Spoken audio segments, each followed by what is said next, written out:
Will the booze ever stop for Matthew Tkachuk? What does Jonathan Huberdeau need to do to turn things around? And what a season for Mackenzie Weegar so far. Hey everyone, welcome into Burning Questions. Rob Wong joined alongside by Postmedia Calgary Flames writers Wes Gilbertson and Danny Austin.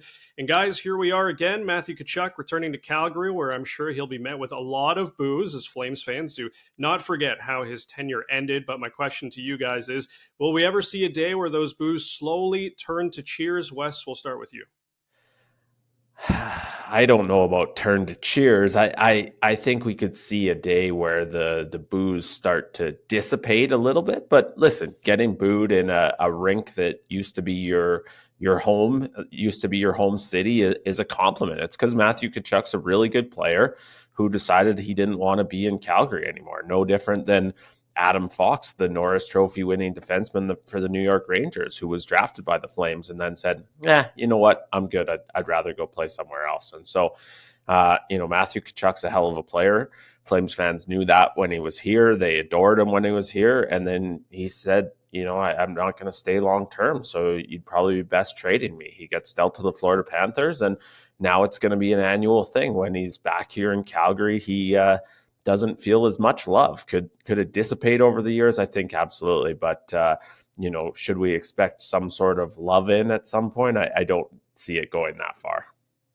Yeah, I think the fans here appreciate Matthew Tkachuk. So last year, when he came back for the first time, I actually went with a high school friend and sat in the stands as a fan. And I will say, the boos didn't seem as angry as they did towards Johnny Gaudreau. It was almost fun getting to boo Matthew Tkachuk. So, I think everyone's seen what's happened for him in Florida, particularly last year, going to the Cup final. It's kind of like looking at that X and seeing them do really, really well. And it just hurts a little bit, right? It stings. You're like, I want them to be happy, but I don't want them to be this happy. And I think there's a little bit of that with Matthew. I think the way that he left, informing the team he wasn't going to resign, allowing them to trade him. We're going to talk about what he got in return here in just a second. But I don't think Matthew Tkachuk needs to lose too much sleep about the reception he's going to get. They're going to boo him forever, but it's not a real anger. I don't think. There's a little bit of an understanding that, hey, he came, he did his time. He did right by the organization by letting them know that it was time to leave. And now he has to deal with boos once a year from 19,000 fans. It's okay. And Matthew Tkachuk has booed in plenty of rinks. So, yeah. I don't think it's any skin off his back. When we covered him here in Calgary, he got booed in Edmonton. He got, booed all these different places over the years, booed in Los Angeles. If anything, I think Matthew Tkachuk kind of relishes that spotlight. Yeah, these Tkachuk boys seem to like getting the boos. It tends to fire them up from time to time.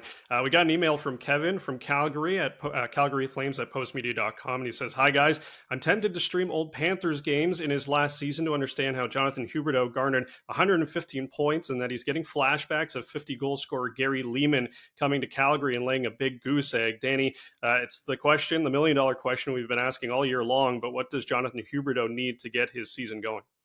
$10.5 million question is the reality. I've gone back on YouTube. There's a pretty lengthy video of just all of his primary assists and goals from that season in Florida, and I watched it and I kind of didn't come to any conclusions. I can't figure it out. What does Jonathan Huberdeau have to do to get back to being that player? I have no idea.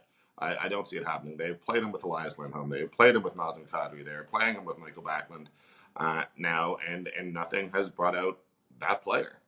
It's not happening here, and it's really tough. It obviously is sort of a big weight on him, and I think that what you're going to hear probably from Wes and from myself is there's nothing but respect for the work that Huberdeau is putting in. He's really trying here. It bothers him. It weighs on him. He takes accountability. He does all the things you want, except what you actually want is for him to be putting up 100 points. And right now, I think I did the math yesterday. I think he's on pace for 39 points this season. It's not going well. I don't know what the solution is. I'm not that smart. But you just have to hope and pray that there is a solution. I'm not sure there is, but it's gotten pretty bad.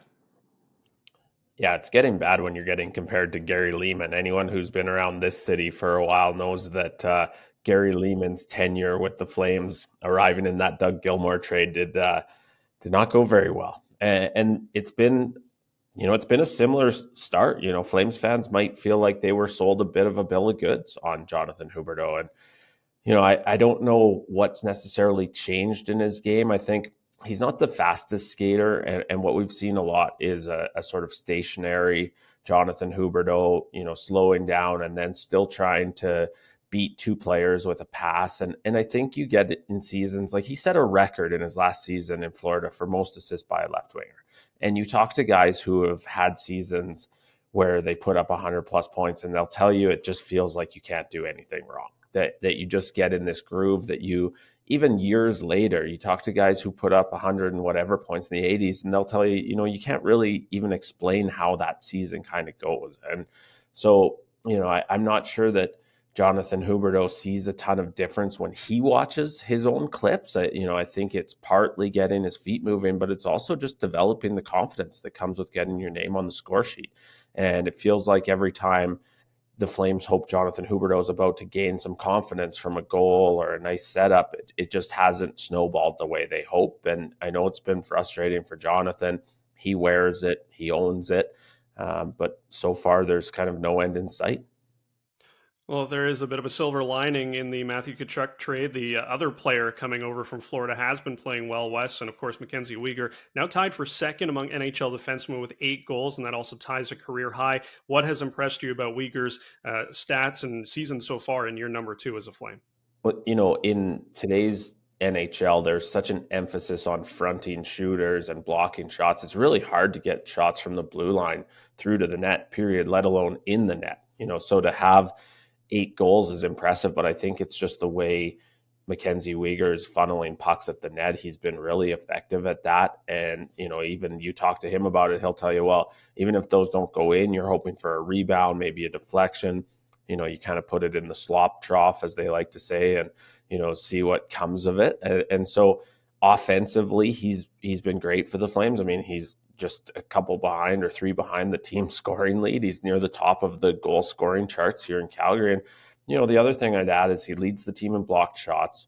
He leads the team in hits.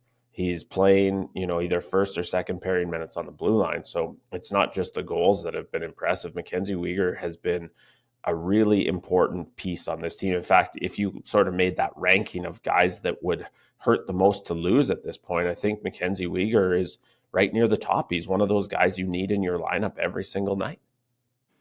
Yeah, I mean, Wes really said it all there. I agree with everything. I'm struggling to come up with something else to say, but I will say that, when these Flames are sort of at their best, when they look good, it is the defensemen, particularly Noah Hanifin, Mackenzie Weegar, and Rasmus Andersson getting involved and creating offense. I don't necessarily know that you look at them and see high end offensemen, but when those D are working and are jumping in the rush and throwing pucks on net, I think this can be a really good team, and that's where this team is at its most dynamic.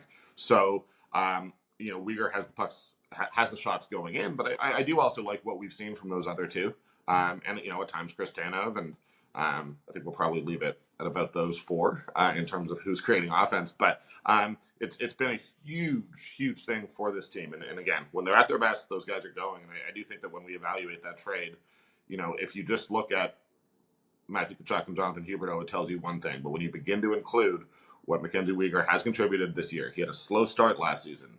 Built, looked a lot better by the end of the year. And this year has just carried that forward since the World Championships, where he was the best defenseman at the tournament as well. So it's hugely encouraging. He is a core piece of this team and is doing everything you could ask of him. Well, as always, leave your thoughts in the comments section below or email us at calgaryflames@postmedia.com. For Wes Gilbertson and Danny Austin, I'm Rob Wong. Thanks for watching. We'll talk to you next time on another Burning Questions.